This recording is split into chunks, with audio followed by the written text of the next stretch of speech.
Oke.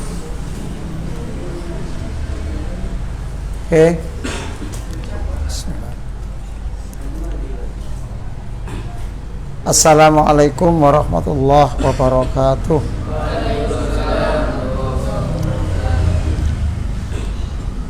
Mari bersama-sama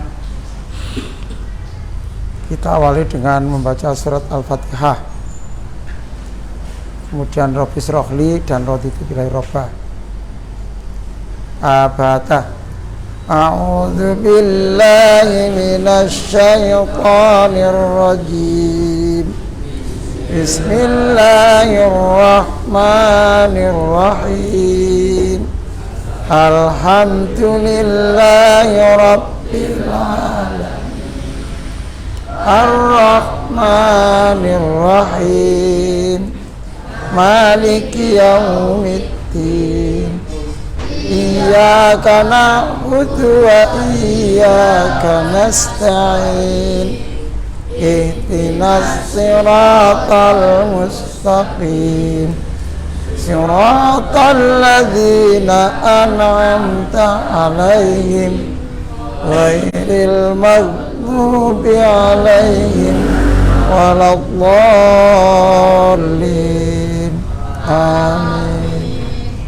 Rabbis rahli sadri wa yassir li amri wahlul 'uqdatam min lisani yafqahu qawli. Raditu billahi rabba wa bil islami dina wa bi muhammadin nabiyyan wa rasulah. Rabbi zidni ilma warzuqni fahma. Amin. Innal hamdalillah alladzi arsala rasulahu bil huda wa dinil haq liyudhhirahu 'alad dini kullih wa kafa billahi syahida. Asyhadu an la ilaha illallah wahdahu la syarikalah wa asyhadu anna muhammadan abduhu wa rasuluh. Allahumma salli wa sallim ala Muhammad wa ala alihi wa ashabihi ajma'in. Amma ba'd. Qala ta'ala fi kitabil karim. A'udzu billahi minasy syaithanir rajim. Wa ma khalaqtul jinna wal insa illa liya'budun. Para asatid, pengasuh, pembina, Ustadz Selamat, Ustadz Imam, Ustadz Haris yang saya hormati, anak-anakku sekalian,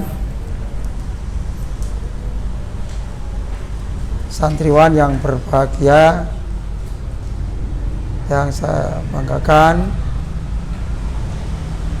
Pertama, marilah tidak ada intinya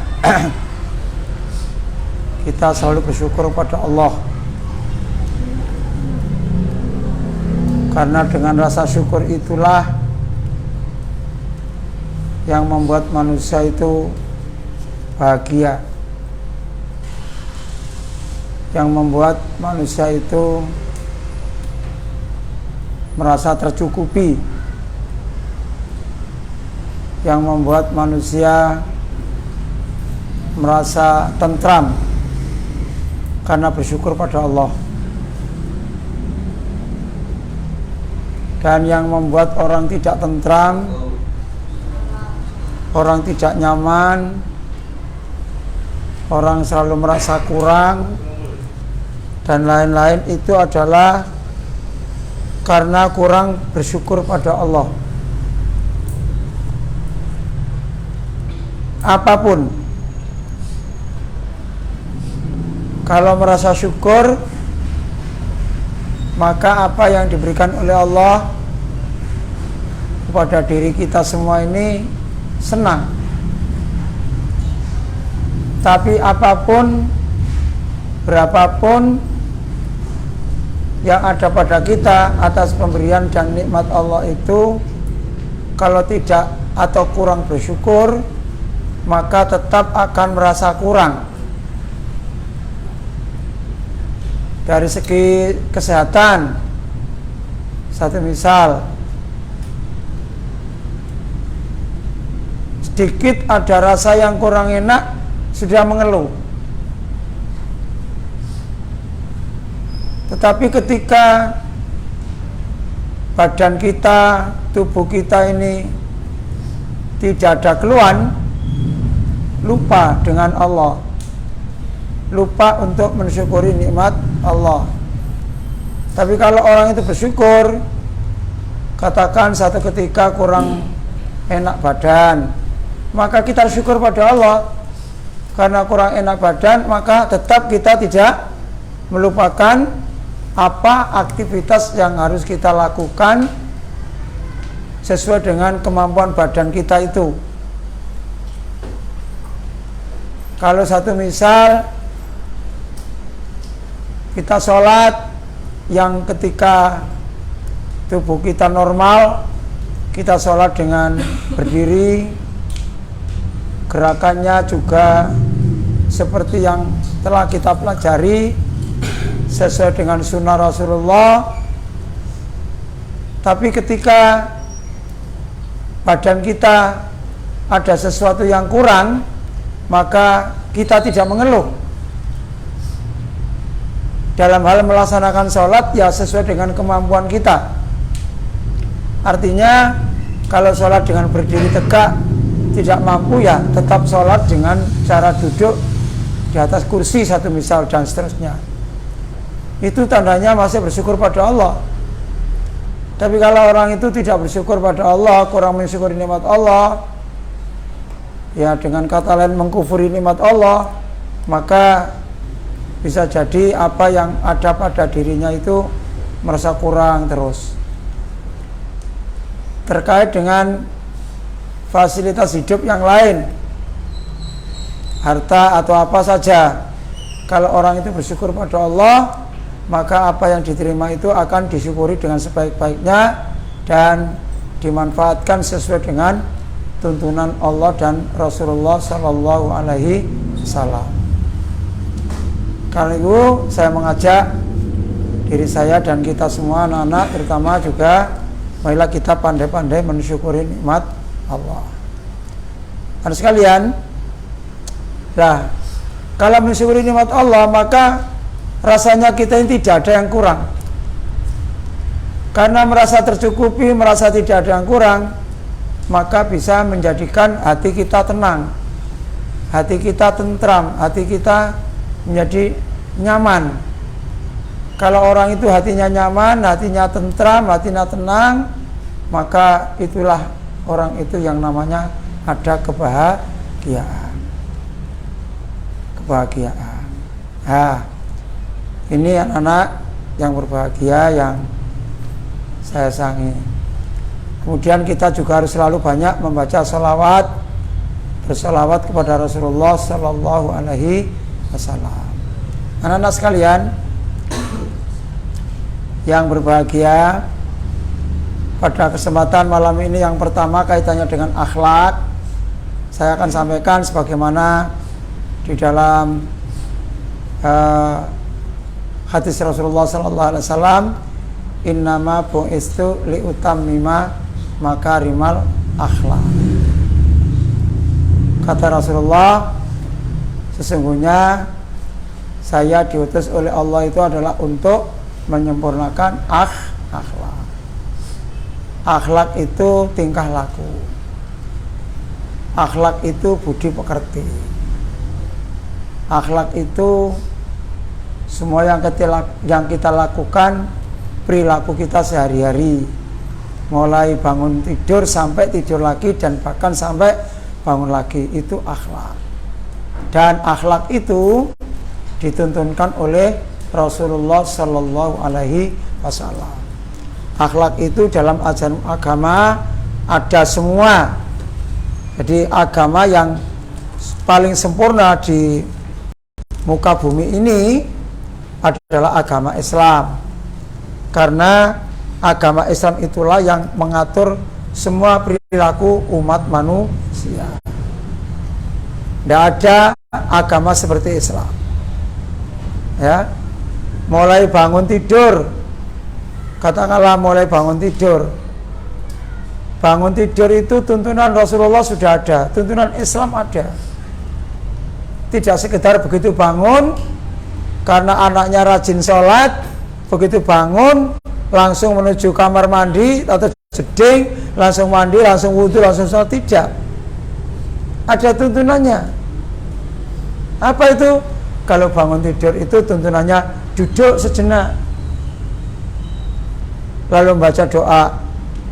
Doanya adalah membaca Alhamdulillah, bersyukur pada Allah. Apa itu? Alhamdulillahilladzi ahyana ba'dama amatana wa ilaihin nusyur. Itu ajaran Islam. Dan itu bagian dari akhlak. Akhlak apa? Akhlak bangun dari tidur. Kalau sudah baca doa tidak langsung semburat. Bagaimana tuntunan Rasulullah? Bagaimana tuntunan Islam? Suruh merapikan spraynya, merapikan bantalnya, merapikan gulingnya, merapikan kemulnya. Tidak langsung digeledak, no. Ya, katakanlah kalau katakanlah sarungnya untuk kemul, begitu selesai bangun sarungnya digeledak, no, di tengah kasur, mumbuk-mumbuk. Itu bukan tuntunan Islam.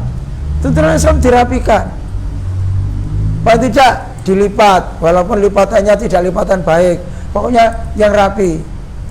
Spraynya ditata, bantalnya ditata, baru setelah itu ke kamar mandi. Nah, ke kamar mandi pun sudah ada tuntunannya. Coba sampean kalau satu ketika punya teman yang bukan Islam, punya tetangga atau siapa saja yang kita kenal yang bukan Islam, tanyakan, kira-kira ada enggak dalam agama mereka bangun tidur itu bagaimana, ya, kemudian apa yang harus dikerjakan? Tidak ada, yang ada hanya Islam. Jadi mulai yang namanya 24 jam itu sudah diatur oleh Islam, sudah ada tuntunannya semua. Masuk kamar mandi, ya, disuruh berdoa, doanya di luar kamar mandi. Masuk kamar mandi, kaki yang kiri dulu masuk, ya, baru kaki yang kanan. Keluar kamar mandi, di dalam kamar mandi itu ada tuntunannya, ya. Walaupun kita punya mulut, kebetulan Allah memberikan kita sehat, suaranya enak, gak serak, gak apa, gak watu, ya. Karena saking enaknya nongol di kamar mandi nyanyi, itu tidak boleh. Karena pintar ngaji di dalam kamar mandi membaca Al-Quran, tidak boleh, ada tuntunannya, ya. Jadi tidak boleh bersuara dalam kamar mandi itu. Kalau ada temannya totok-totok, hei cepet mau sapa iki? Sik po, aku durmari lho. Ku sik po aku juga antine kon, enggak gitu. Ayo cepet po, sing jopo. Itu aja. Tandanya bahwa di dalam itu ada orang mau untuk sabar sejenak. Itu. Jadi tidak omong-omongan dalam kamar mandi itu ada tuntunannya. Kalau sudah selesai kamar mandi, ya, mau sholat ada jelas, sholat itu ada tuntunannya. Setelah selesai sholat, ya, katakanlah mau berangkat sekolah ada tuntunannya. Mulai memakai baju, memakai celana, itu ada tuntunannya. Apa tuntunannya? Ini akhlak. Apa tuntunannya? Memakai baju, memakai celana, pakai sepatu, pakai apapun, kalau memakai itu anggota tubuh yang kanan dulu yang dipakaikan. Kalau pakai celana ya celana yang kanan, kaki kanan dulu yang dipakai. Itu sepatu juga gitu. Kalau melepas yang kiri dulu. Itu tuntunannya. Tidak sembarangan. Nah, ini semua Ini semua kalau kita laksanakan dengan bagus, maka itu tandanya sudah menjadi akhlak. Tapi kalau pakai baju, pakai sepatu, pakai celana yang kanan dulu ketika dilihat oleh Ustadz Imam, lepas sepatu kaki kiri dulu ketika dilihat oleh gurunya, oleh pembinanya, oleh pengasuhnya. Tapi ketika pengasuhnya, pembinanya, gurunya tidak ada, pakai baju, melepas baju seenaknya sendiri, itu berarti belum menjadi akhlak. Belum menjadi akhlak. Ketika mendengarkan azan lalu secepat-cepat sholat, itu namanya akhlak. Tapi ketika ada azan tidak segera sholat, diajak temannya sholat malah kusip iki lho, nutuk iki lho.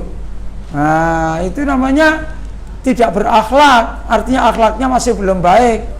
Ya, kenapa? Karena kesibukan apapun, tapi kalau sudah ada panggilan Allah, kita laksanakan panggilan Allah. Karena namanya kesibukan itu tidak ada hentinya. Pekerjaan itu mesti ada terus. Kenapa? Karena kita hidup. Hidup itu tidak ada pekerjaan berhenti, mesti ada saja yang perlu dikerjakan. Nah, berangkat pakai baju dulu juga ada tuntunannya. Begitu akan berangkat makan dulu, makan juga ada tuntunannya. Tidak asal makan. Antara lain pakai tangan kanan, makan minum pakai tangan kanan, duduk, berdoa dulu, dan seterusnya. Selesai makan berdoa, dan itu sudah ada tuntunannya. Itu namanya akhlak. Akhlak sehari-hari. Sampai di sekolah juga ada tuntunannya. Berjalan bertemu dengan teman yang sebaya ada tuntunannya. Bertemu dengan guru ada tuntunannya. Bertemu dengan orang yang lebih tua ada tuntunannya. Apa itu? Ya, ketika kita bertemu kan ada tuntunannya. Untuk apa? Mengucap salam, nyopo. Kalau di sekolah-sekolah kita sekarang ada istilahnya 3S atau 4S. Ya. Senyum, salam, salim, sapa. Ya, senyum dulu. Ketemu kanca guyu titi. Nek gak ketemu aja guyang-guyu ae. Ketemu kanca guyu, assalamualaikum. Ketemu gurunya, ketemu ustadznya, assalamualaikum. Waalaikumsalam. Setelah ketemu, kalau dekat ya salim. Setelah salim baru sapa, menyapa. Ustadz, dari mana Ustadz? Ustadz, dari ngajar ya? Ustadz, dari pasar ya? Ustadz, dari ngantarkan anak-anak ya? Itu namanya nyapa. Kalau ketemu dengan orang yang ada di kampung, Bu, monggo Bu, assalamualaikum, waalaikumsalam. Sekolah anak enggak Bu? Itu namanya nyopo. Ya, menyapa. Itu ada tuntunannya.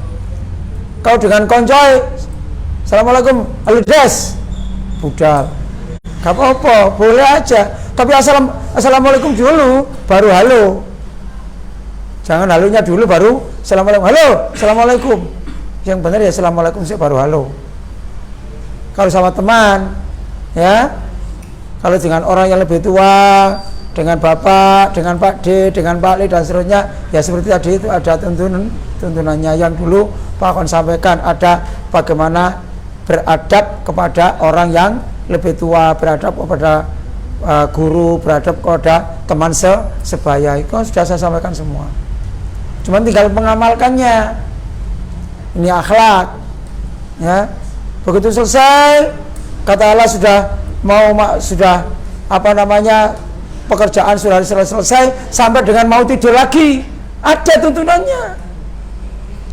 Bahkan tidur aja tidak sembarangan. Ya.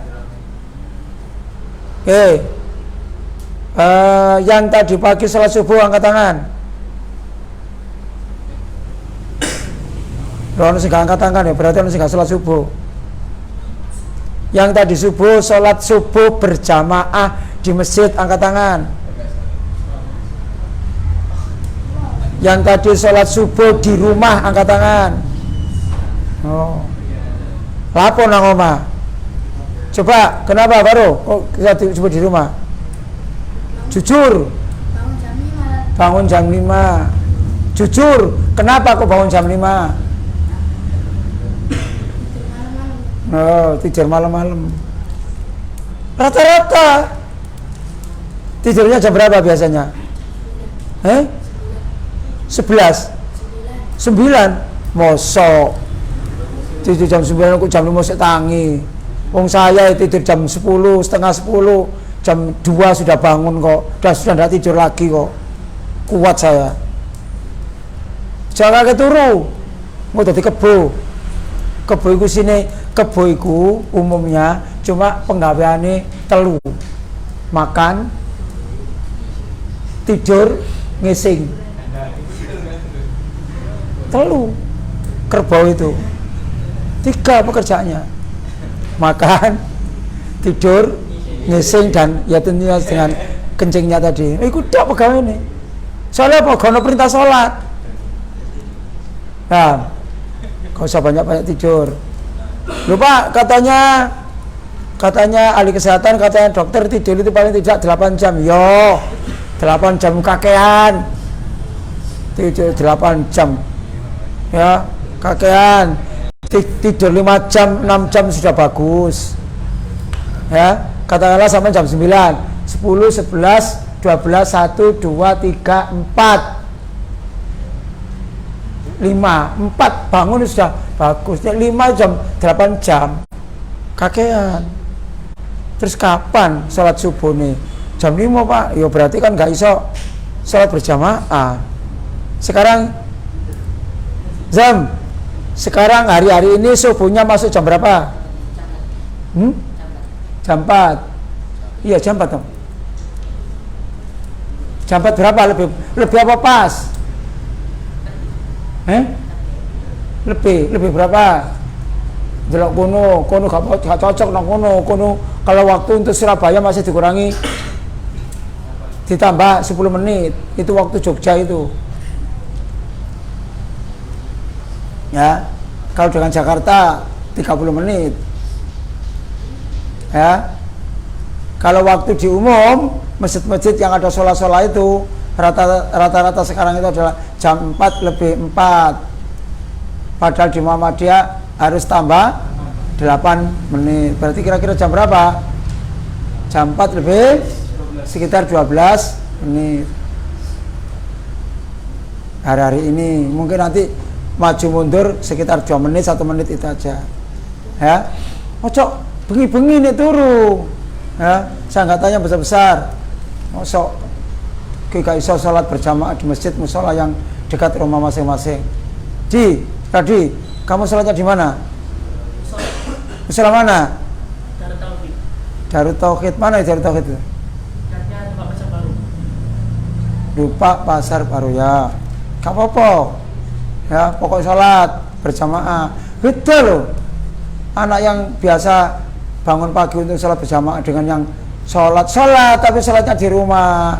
Iku tandai gak iso tangi tepat waktu. Nah itu harus dilatih, ya, harus dilatih. Oke. Itu kalau sudah bangun pagi. Nah, bangun tidur itu ada diatur oleh Islam lewat Nabi Muhammad SAW. Apa itu tadi sudah saya katakan? Tidurnya jangan malam. Makanya Nabi Muhammad SAW itu tidurnya waktu-waktu yang bermutu. Tidur bermutu waktunya sore. Ya sekitar habis sholat isya begini nih jam 9. Kalau masih ada kegiatan kayak gini nih ya setengah 10 sudah tidur, itu untuk tidurnya mutu. Sampai kira-kira jam 3, setengah 3 sudah bangun itu mutu. Tapi kalau jam 11 baru tidur, apalagi ketoane turu.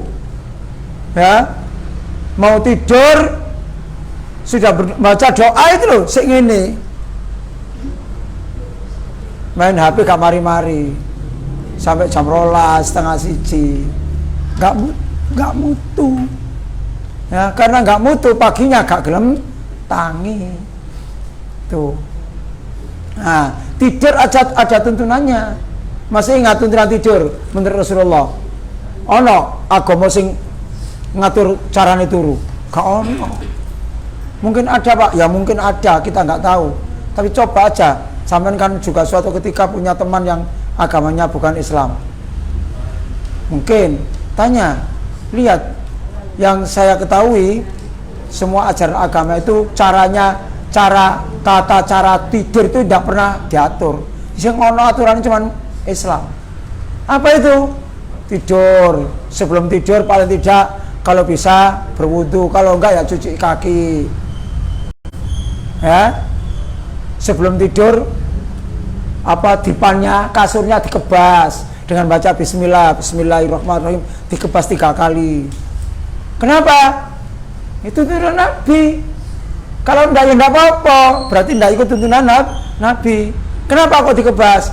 Secara lahiriah dikebas misalnya ada debunya, ada pasirnya, ngeres di poso Jawa, akhirnya bersih. Tapi kata Nabi, dengan baca bismillahirrahmanirrahim dikebas 3 kali itu berarti membersihkan setan yang sedang bersembunyi di bawah bantal itu, sehingga tidak ganggu kita saat tidur. Kebas. Setelah dikebas, tidur miring ke kanan, tangan kanan baik bantal. Ya. Baca doa, sebelum baca doa bismikallahumma ahya bismika amut, ada tuntunan nisa maca ayat kursi, qul huwallahu ahad, qul a'udzu birabbil falaq, qul a'udzu birabbin nas, baru bismikallahumma ahya bismika amut.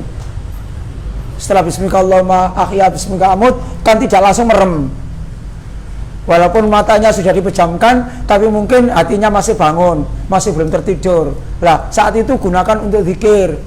Bisa la ilaha illallah, bisa subhanallah, bisa Allahumma sholli ala Muhammad wa ala Muhammad, bisa astagfirullah, bisa alhamdulillah, pokoknya zikir. Bisa juga murojaah surat-surat juz 30 yang sedang dihafal itu biar tidak lupa. Boleh. Misalnya inna anzalnahu fi lailatul qadr wa ma adraka ma lailatul qadr. Lailatul qadr. Gak sampai tutup tidur, nggak apa-apa. Timbang ngelamun, timbang setelah bismikallahumma ahya wa bismika amut, main game, ndelok konten-konten sing gak pokro. Tidurnya tadi, doanya tadi itu hilang, kalah dengan HP-nya. Makanya begitu tidur ngimpi sing elek, ngimpi ketok setan. Kalau sudah tidur ternyata masih mimpi buruk, ada tuntunannya, betul leler. Nggak langsung ketakutan enggak, tapi duduk sejenak, lalu baca doa minimal a'udzubillahi minasyaitonirrajim, lalu meludah angin ke kiri 3 kali, ke kiri, karena menganggap bahwa dengan a'udzubillah itu minta perlindungan pada Allah dari godaan setan. Dan kita meludah angin ke kiri itu berarti kita buang setan. Jangan meludah beneran, nanti bantalmu basah kabeh. Ya, itu tuntunan Rasulullah. Lu sampai situ. Kono aku mau lihat nonton kayak gitu. Ya. Nah, ini akhlak. Tolong anak-anak, akhlak ini betul-betul diperhatikan dan dijalankan. Kalau ada, tadi Pak Akon sudah menyampaikan, kalau ada di antara sampean yang berakhlak baik, ketika ada guru, ketika ada orang tua, ketika ada bapak ibu pengasuh, itu baik, tapi itu belum menjadi akhlak. Itu masih berlatih baik. Paham? Ya. Noto sandal, tadi lagi kok ditoto, delai toto. Tapi ketika di sawang dilihat Pak Akhwan, dilihat Pak Imam, ditoto sandale, api. Tapi ketika Pak Akhwan nggak melihat, ketika Pak Imam nggak lihat, notoe sakarpe dewe. Ketika noto api itu api, berarti tapi itu belum menjadi akhlak, belum menjadi kebiasaan. Kalau sudah menjadi kebiasaan, ono uang ditoto sandale. Sing teko kari ono sandal sing tek selengkra, apa yang nggak rapi dirapikan. Tidak malah teko kari ono kancane tandalus rapi dieker-eker mergo supaya delek nggone sandali nepakno sandali dhewe tapi sandali wong dieker-eker. Itu tandanya jelas akhlaknya tidak bagus dalam hal menata sandal. Padha mbek wong wis lungguh apik teko teko kari ono kancane lu gua api, mari ngono kancane kon iki tak nggoni. Sama dengan itu, mengusir orang. Itu akhlak itu. Ya, sudah berapa kali Pak Awan mengingatkan bagaimana cara menata sandal. Kan tak delok sik, lho, sik koyo ngono kabeh. Ya, deker-deker ditambahi lagi sing teko kari dele sandal supaya sandale oleh nggon, sandale kanca sing dhisik disaruk disingkirno. Tambah nemen. Akhlak. Jadi akhlak itu adatul iradah. Al akhlaqu adatul iradah. Akhlak itu adalah kebiasaan adat yang tanpa dipikir, yang tanpa direncanakan. Adatul iradah, kebiasaan yang tanpa direncanakan. Maknanya apa? Sudah terbiasa. Oke ya? Baca akhlaknya, akan mengingatkan. Baik, sekarang ini bulan apa sekarang? Bulan Rajab. Bulan Rajab. Ya. Setelah bulan Rajab, bulan Sya'ban. Setelah Sya'ban, Ramadan. Oke. Dalam bulan Rajab ini yang dulu pernah saya catatkan, tak suruh nyatet bukan catatkan. Pernah saya suruh nulis, dalam bulan Rajab ini ada hari besar Islam. Hari apa? Hari apa ada hari apa enggak? Bulan Rajab? Lupa Pak, dulu enggak tahu sekarang lupa. Apa Jar? Isra Mi'raj. Tahun berapa Isra Mi'raj itu? 22. Ya. Oh ya, 22 apa? 22 Februari.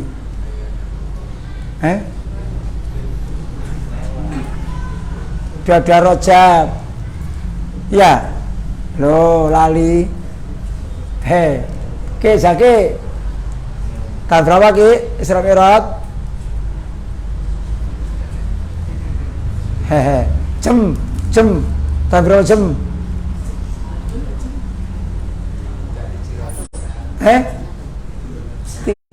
31.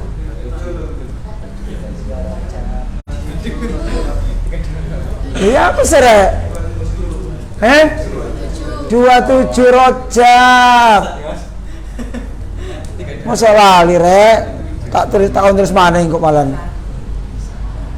Lho, iku kok jepes turu iku.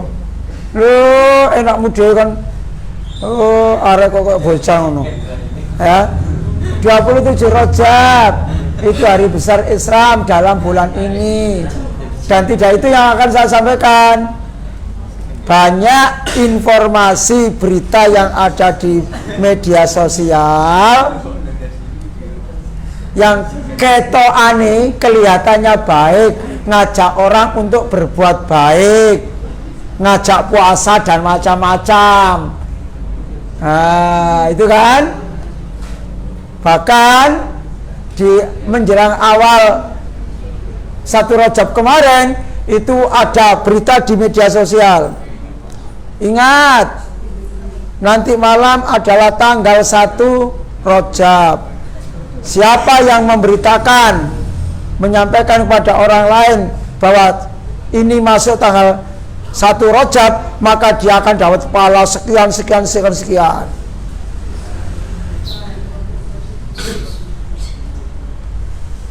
Bahkan timbul lagi, siapa yang berpuasa di bulan Rajab 1 hari, puasa 1 hari di bulan Rajab, maka dia akan mendapatkan pahala seperti puasa 10 tahun. 2 hari sama dengan 20 tahun. 3 hari sama dengan 30 tahun. Dan bahkan semua pintu neraka ditutup untuk dia. Itu menyebar di media sosial. Dan bahkan banyak orang-orang yang berpuasa Rajab sing ngongkon ngono kuwi sapa? Ini Pak Wan mau sampaikan. Ya. Paman mau sampaikan, kalau sampean mau ingin melakukan sesuatu karena ada informasi-informasi itu, tolong dijabri saya, kasih tahu saya, tanya saya, biar nggak ngawur. Ternyata menurut para alim, para ulama, tidak ada satupun hadis yang menyatakan ada pelaksanaan ibadat khusus di bulan Rajab. Untuk bulan Rajab, majelis tarjih jelas tambah menegaskan, ya, tidak ada satupun hadis, baik hadis yang dhaif atau yang apa, tidak ada hadis yang menerangkan bahwa ada perintah puasa Rajab. Jelas. Dalam hadis yang lain, Nabi bersabda, man amila amalan laisi alaihi amruna fahuwa raddun. Barang siapa yang mengamalkan amalan-amalan yang bukan dari perintah kami, kata Rasulullah, maka dia akan ditolak amalannya itu. Fahuwa raddun, ditolak. Nah, oleh karena itu, kalau ada seperti itu, tidak usah, saya nggak ikut puasa Pak, tapi ikut menyebarkan podoai. Itulah pegang HP, ada berita itu, kamu sebarkan ke semua orang. Berarti sampean juga ikut memberitakan yang kebohongan-kebohongan itu. Ya, yang berhak menerima ibadahnya seseorang itu siapa? Allah. Nah, yang tahu, yang menentukan ini ibadah, ini tidak, siapa? Tentu Allah. Diberikan kepada kita lewat siapa? Nabi Muhammad. Jadi mana yang ibadah, mana yang tidak, itu hanya Nabi Muhammad yang tahu. Ini ibadah wajib gak dilakoni, ibadah sing kono tuntun nanti melok dilakoni. Cek wenake. Ya, siapa yang puasa Rajab 10 hari sama dengan puasa sepanjang tahun. Dan bahkan tadi saya sampaikan, bahkan pintu neraka ditutup untuk orang itu. Berarti masih gak sholat, masih tukang ngombe, masih tukang rampok, masih tukang opo wae, pokoknya poso 3 dina di bulan Rajab masuk swarga. Mbok cek enake. Ya. Karpe dhewe ae. Ya. Karena itu yang pernah ikut puasa Rajab ya enggak usah diikuti lagi. Nah, dan puasa Rajab itu 3 hari katanya, tanggal 1, 2, 3. Kalau tanggal 1, 2, 3, hari ini tanggal 3 tadi itu hari Rabu, itu berarti mulai Senin, Selasa, Rabu. Besok sudah tanggal 4, malam ini sudah tanggal 4 Rajab. Ya. Loh Pak, apakah nggak boleh Pak puasa sunnah di bulan Rajab? Kalau puasa sunnahnya bukan karena bulan Rajab, boleh. Contoh, karena ada orang yang sudah terbiasa puasa hari Senin dan hari Kamis. Puasa Senin Kamis, kebetulan saat ini bulan Rajab, puasa Senin Kamis ya boleh, tidak ada masalah. Tapi niatnya bukan puasa Rajab, niatnya puasa Senin atau puasa Kamis, atau puasa seperti puasanya Nabi Dawud, sehari puasa sehari tidak, boleh, tidak apa-apa. Itu boleh. Puasa Nabi Dawud, sehari puasa sehari tidak. Kemarin saya berikan teknisnya. Boleh, karena Nabi Muhammad juga mengamalkan itu. Tapi jangan mengutamakan puasanya Nabi Dawud tapi meninggalkan sunahnya Nabi Muhammad. Contoh apa kemarin? Senin poso, Selasa enggak, Rebo poso, Kamis enggak loh.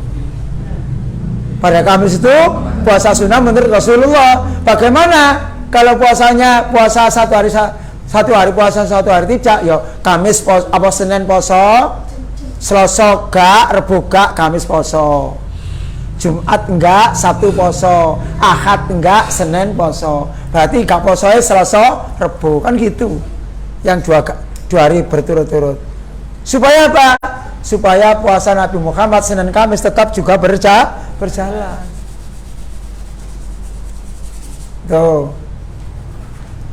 Kemudian kebiasaan yang lain, misalnya kita melakukan sesuatu yang bagus-bagus, ya karena sudah terbiasa sholat duha di bulan Rajab, ya boleh, tidak ada masalah. Atau puasa Yaumul Bid. Yaumul Bid itu apa? Puasa 3 hari setiap bulan. Pernah saya sampaikan? Pernah, konali. Wong Pak Akon sudah pernah membahas puasa yang sunnah kok. Puasa tatawu, ada sholat tatawu, ada puasa tatawu. Apa puasa yang setiap hari, setiap bulan 3 hari itu? Apa Ki Zaki, apa Ki? Puasa 3 hari setiap bulan itu. Puasa apa? Puasa Yaumul Bid itu tanggal berapa? Awal bulan. Bulan apa? Januari, Desember, November.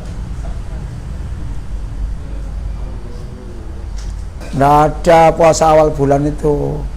Sing ono puasa bulan purnama. Puasa bulan purnama itu artinya tanggal berapa?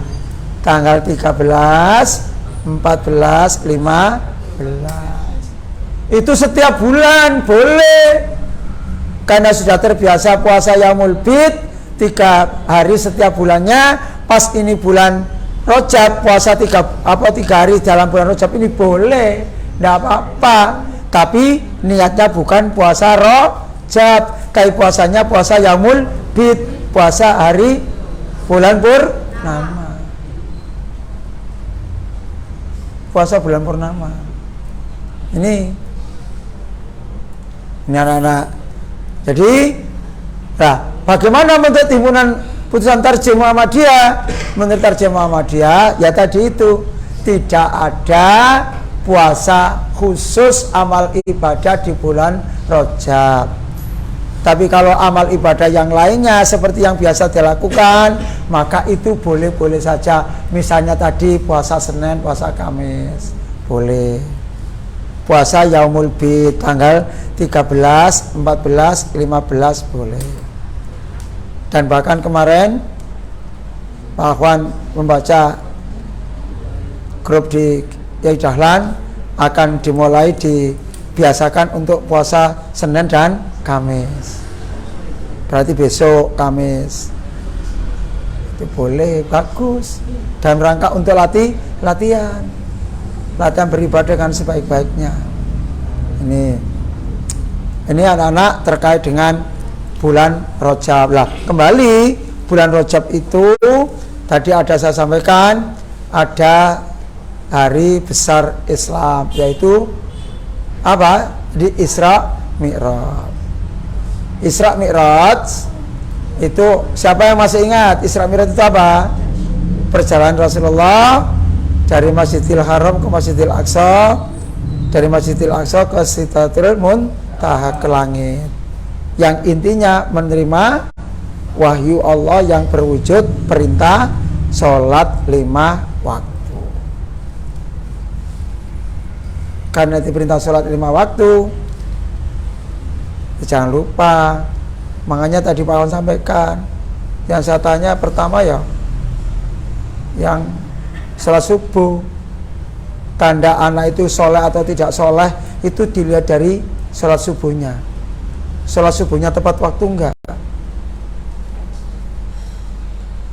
Saya sholat subuh setiap hari Pak, tapi sholat subuhnya jam 5, setengah 5, jam setengah 6, ono setengah 7, ono setengah 8. Apa ada? Mungkin bahkan karena pernah menyampaikan, lu satu ketika kalau sholat subuh jam 7 apa boleh? Boleh. Dengan syarat apa? Pernah saya sampaikan, nih gak ngelilir blas, ya kan? Gak krungono adzan belas, kupinge buntu saking enak itu mergo keselen. Ada adzan subuh, hayya 'alas shalah gak krungu blas. Ada masjid yang zikir la ilaha illallah dengan speaker yang keras juga gak krungu blas. Tahu-tahu bangun 6:30, sing ngengi wis dukur. Apakah boleh sholat? Langsung sholat, tapi tetap wudu sik. Apa boleh? Boleh, timbangannya gak sholat. Tapi ketika ada adzan hayya 'alas shalah krungu, tapi males engko ae. Wis krungu adzan, tangi 6:30, tangi jam 6, setengah 6, bangun lalu sholat, itu yang tidak boleh. Berarti apa? Wong tadi sudah terbangun kok. Bukan itu, yang seperti itu nggak boleh. Yang boleh itu memang dorong ngelilir belas, belum bangun sama sekali. Kok ternyata kebetulan ibu tidak di rumah, di dalam rumah tidak ada orang yang membangunkan, kamu bangun sendiri, tapi bangun di 5:30, bangunnya jam 6, dan tidak ngelilir belas tadi itu langsung ambil wudhu, sholat boleh. Itu. Tapi ini sono sinangeni, lil, bangun. Sudah, si harus bu. Mau bimol, siapa bu? Nah, itu namanya mesti tangen ini yuk, si gak kepenting lilir, gak boleh. Itu ya. Nih, yang kedua, anak-anak saya sampaikan kaitannya, nah, karena ini laki-laki ada yang namanya sholat Jumat.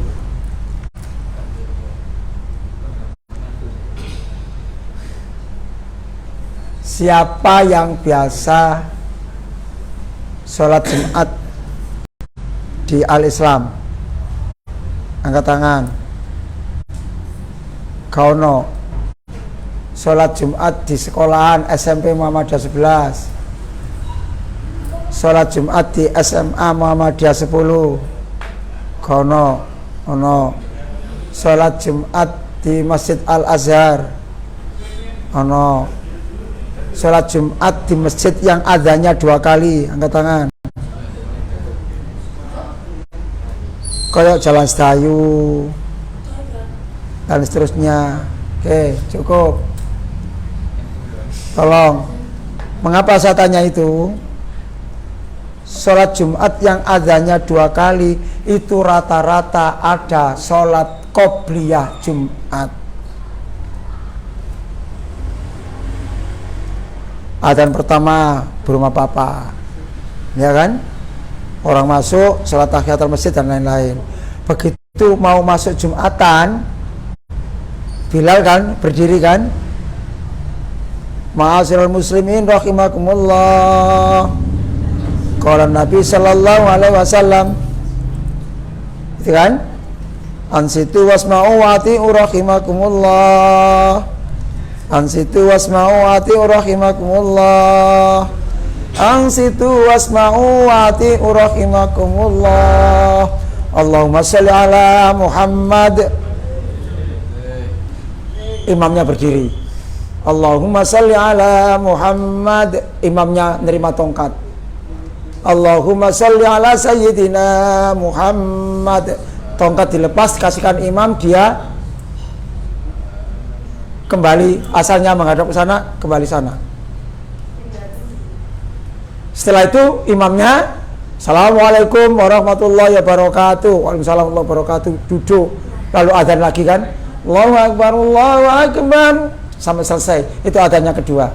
Setelah adzan yang kedua, semuanya pada berdiri. Untuk apa? Sholat qobliyah Jum'ah. Itu yang tidak ada tuntunannya. Yes, menurut tarjih. Yes, ini kok umak siapa apa sih? Apa? Paru. Ana apa? Ana paru. Koni separuh urip apa separuh separuh waras. Awas. Kalau zuhur ada memang sholat qobliyah zuhur, tapi sholat qobliyah Jum'ah itu tidak ada.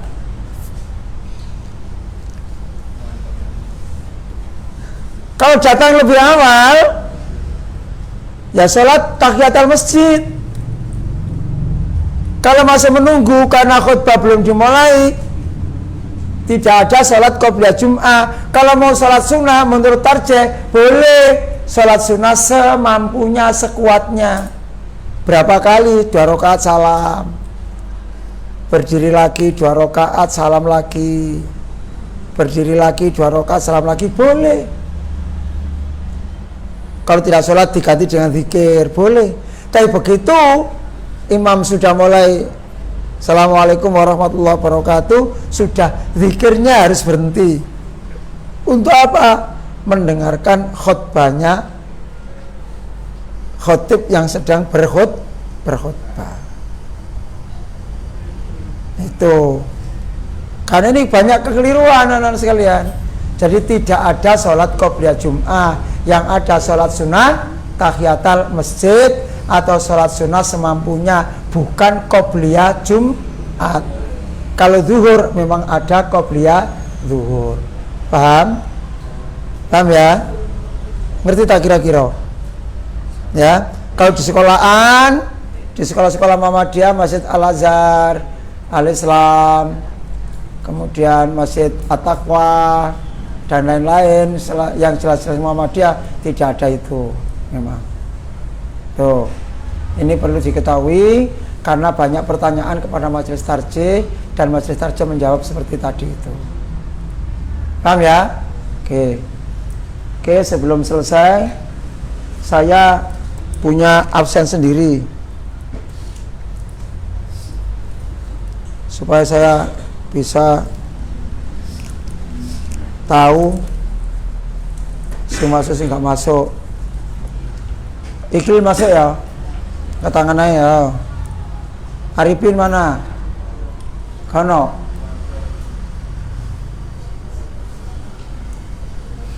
Zakiono. Rifki mana? Rifki Jani. Rifki Jani Arafi sudah keluar. Ya, makanya saya tanya. Karena ini kan nama dari sampean kemarin yang dulu itu. Rangga mana Rangga? Ada Rangga. Oh, tidur. Stephen. Ini Stephen. Rahman Dika. Sultan. Arya. Aja turu ya.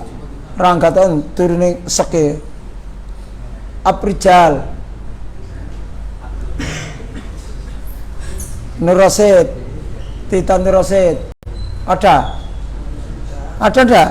Ada Titan Nur Rasid, ada Titan Sultan Nur. Enggak ada ya? Ya, Titan Sultan itu ya? Titan Nur Rasid enggak ada ya? Enggak ada? Oke, tabu sih. Saya mencocokkan nama ya. Yusran ada. Sudah keluar. Sudah lulus. Fikri lulus. Alvito lulus. Firman, Fernando, Sarul AS, siapa ini? Lulus. Ilham, sudah lulus. Nazam, lulus. Lulus SD. Bima, lulus. Radi, Izuddin tidak ada ya? Izuddin. Aditya, di keluar.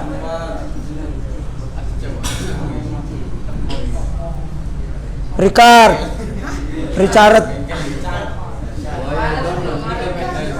Alparo, bukan Al Separo ya. Ridho, Andre mana Andre? Radi. Arya. Tadi sudah bilang Arya saya, belum ya? Mana Arya ada? Oh iya sih. Firman. Sudah, sih, nanti mau. Oh Firman Saputra tadi ya? Oh ya kakak. Iqbal. Zamzami. Ada yang belum saya panggil? Siapa? Andika Pratama. Andika